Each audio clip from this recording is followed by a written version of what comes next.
mempermasalahkan terkait jilbab pada para pengibar bendera, khususnya di tanggal 17 Agustus kemarin di ibu kota baru Indonesia, di IKN sana. Kenapa sih Bu ya gitu, perempuan muslim itu harus menggunakan jilbab? Itu pertanyaan-pertanyaan yang mungkin umum akan ditanyakan juga gitu. Tapi kenapa ya gitu?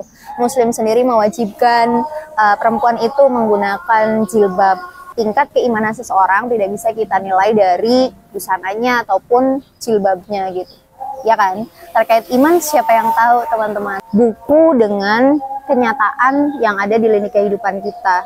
Jadi benar-benar menyadarkan kita bisa berpikir terbuka atau open minded terhadap sesuatu hal yang baru atau orang-orang yang menganggap itu saklek dan harus ditaati gitu. Assalamualaikum warahmatullahi wabarakatuh. Teman-teman, kembali lagi dengan kami Paham Perempuan. Paham Perempuan kali ini melakukan review buku kembali. Jadi mari kita review. Nah, ada yang bisa nebak kita akan nge-review buku apa? Sebelumnya mungkin yang menjadi prolog untuk review buku kali ini adalah dengan gencarnya kemarin ya teman-teman, adanya fenomena kepala atau ketua BPIP yang mempermasalahkan terkait jilbab pada para pengibar bendera, khususnya di tanggal 17 Agustus kemarin di ibu kota baru Indonesia, di IKN sana. Nah, adanya peristiwa-peristiwa tadi itu yang menguatkan kami untuk mereview buku. Nah, review buku kali ini dengan judul Jilbab dan Aurat. Teman-teman bisa melihat bahwa buku ini sangat kecil atau mungil, dan buku ini merupakan sebuah karya yang dibawakan oleh Buya Husein Muhammad, yang mana di dalamnya tentunya membahas terkait jilbab dan aurat itu sendiri. Nah, selain daripada fenomena tadi, teman-teman, ada juga beberapa pernyataan dan pertanyaan oleh ibu ataupun orang tua dari anak-anak kita, terkhusus kepada yang sudah menjadi orang tua tentunya. Tanpa kita sadari di lini pendidikan saja, entah dari RA, PAUD RA, SD, SMP, SMA, bahkan perguruan tinggi, sangat mewajibkan terkait dalam hal ini adalah jilbab. Yang mana kita ketahui bersama sebenarnya gitu. Walaupun masyarakat Indonesia kita ini mayoritas sebagai Muslim, tapi saya kira tidak seharusnya adanya kewajiban terkait menggunakan jilbab di ranah pendidikan atau di sekolah.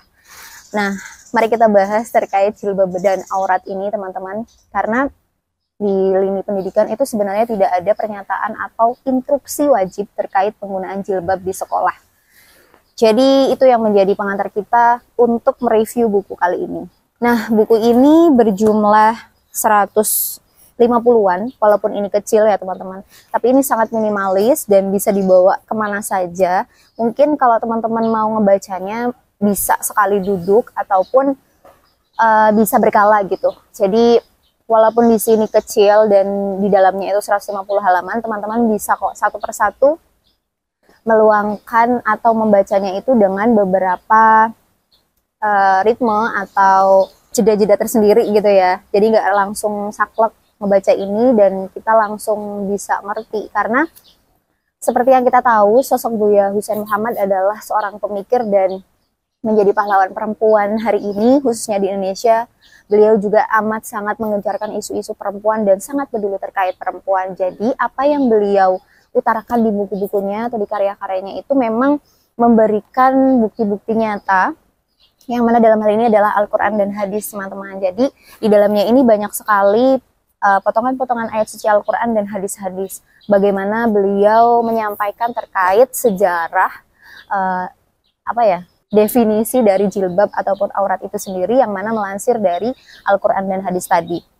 Nah, yang jadi pentingnya adalah tingkat keimanan seseorang itu tidak bisa dilihat dari busana atau jilbab ya teman-teman, karena banyak sekali orang-orang atau tokoh agama panutan gitu, tidak semuanya melulu menggunakan jilbab. Misalnya kita sebut saja Mbak Najwa Shihab ataupun Mbak Yeni Wahid yang menggunakan jilbab tetapi tidak, mungkin berbeda gitu dengan yang lainnya, tetap terlihat rambutnya atau lehernya gitu. Dan perlu teman-teman ketahui juga gitu, bahwasanya jilbab ini adalah merupakan anak dari apa namanya, bentuk budaya di Indonesia khususnya. Kalau kita yang sering kita tahu kan, jilbab itu ya harus menutupi dari segi rambut bahkan seluruh tubuhnya gitu, karena macem-macem jilbab itu kan banyak ya teman-teman, nggak cuman yang sekarang aja, dan kita juga semua tahu bahwa fashion di ranah hijab ini memang sangat banyak sekali variannya gitu. Nah di sini karena 150 halaman, hanya dua daftar isi terkait jilbab dan auratnya. Jadi di sini akan dijelaskan bagaimana pengertian dari jilbab itu sendiri dan sejarah jilbab dari masa ke masa. Bagaimana Buya Husain Muhammad menyampaikan bahwa ada perbedaan loh di zaman Rasulullah terkait penggunaan jilbab, yakni pada perempuan yang merdeka dan perempuan yang budak pada kala itu. Jadi apa ya, dengan adanya buku ini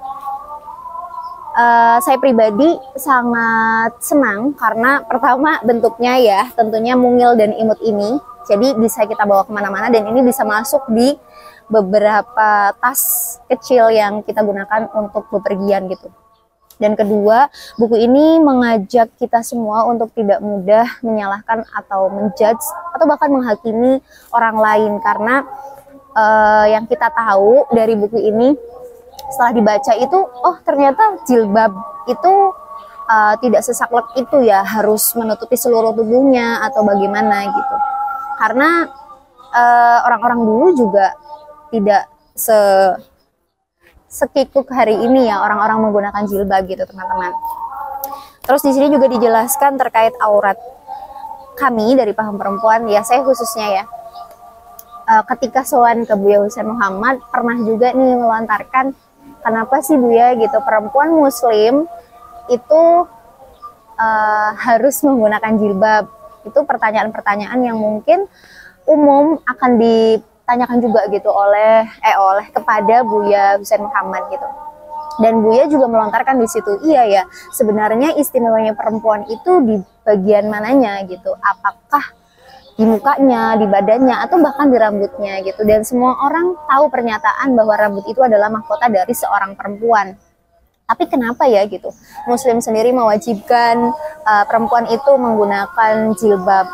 Dan pertanyaan-pertanyaan sederhananya gini teman-teman, kalau orang Islam perempuan ya harus gunain jilbab gitu, harus pakai jilbab, padahal kan yuk enggak. Dan kembali lagi ke tadi, tingkat keimanan seseorang tidak bisa kita nilai dari busananya ataupun jilbabnya gitu, ya kan? Terkait iman siapa yang tahu teman-teman, bahkan banyak loh orang-orang yang dianggap religius tetapi juga menyimpang, dan bahkan juga banyak orang-orang yang tidak berjilbab, mereka yang memberikan contoh atau perbuatan-perbuatan baik yang mana dalam hal ini sesama manusia tentunya.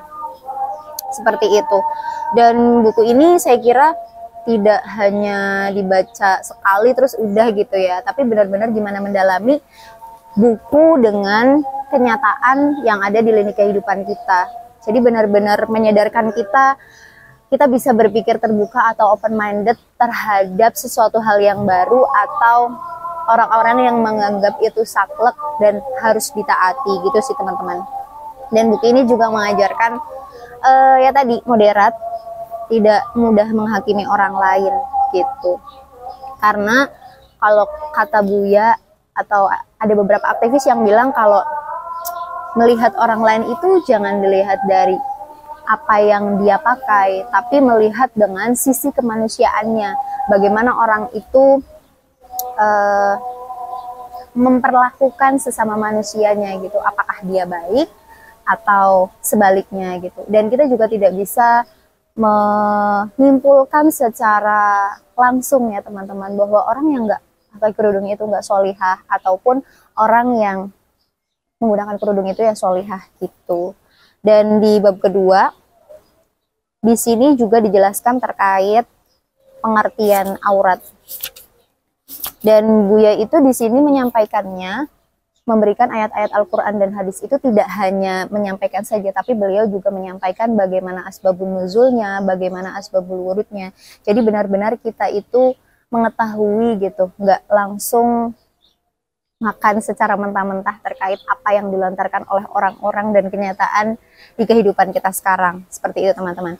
Dan yang menarik juga adalah di setiap bukunya, setiap selesai judulnya, Buya juga di sini memberikan ilustrasi agar lebih mudah dipahami. Barangkali orang-orang memikirnya penyampaian Buya mungkin terlalu resmi atau terlalu formal. Nah, di sini juga teman-teman bisa lihat di setiap selesai babnya, teman-teman diberikan ilustrasi atau gambar-gambar kayak apa sih gitu makna jilbab dari zaman ke zaman, dari tahun ke tahun, seperti itu.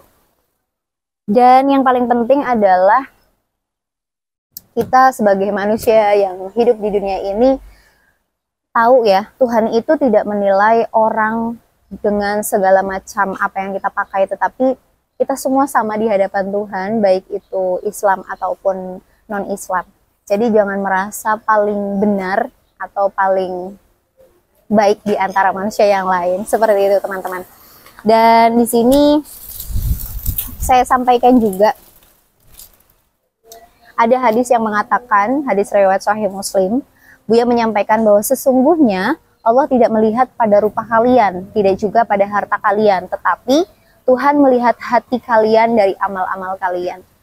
Seperti itu, dan kami sangat merekomendasikan teman-teman untuk membaca ini agar tidak terlalu saklek dan tidak terlalu merasa paling benar atas tingkat kesolihahannya terkait dalam agama ataupun berbagai macam kehidupan yang kita lakukan sehari-hari, entah kepada diri sendiri, keluarga, ataupun masyarakat yang banyak.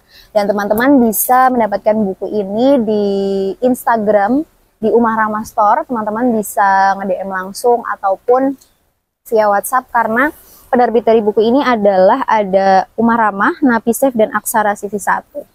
Seperti itu, semoga review buku kali ini bermanfaat dan membuka mindset kita semua agar bisa lebih moderat, lebih terbuka, dan tidak selalu atau menormalisasi menyalahkan orang lain dan menghakimi orang lain. Dan pastikan teman-teman sudah subscribe ya di kanal YouTube kami di Paham Perempuan. Teman-teman juga boleh banget mampir di kolom komentar. Barangkali ada yang sudah ngebaca buku ini, bisa memberikan kesan dan pesannya tersendiri, ataupun pertanyaan-pertanyaan yang barangkali teman-teman belum memiliki jawabannya, bisa langsungkan di kolom komentar kami. Dan jangan lupa untuk like, share, dan komen. Terima kasih, semoga bermanfaat. Wassalamualaikum warahmatullahi wabarakatuh. Terima kasih.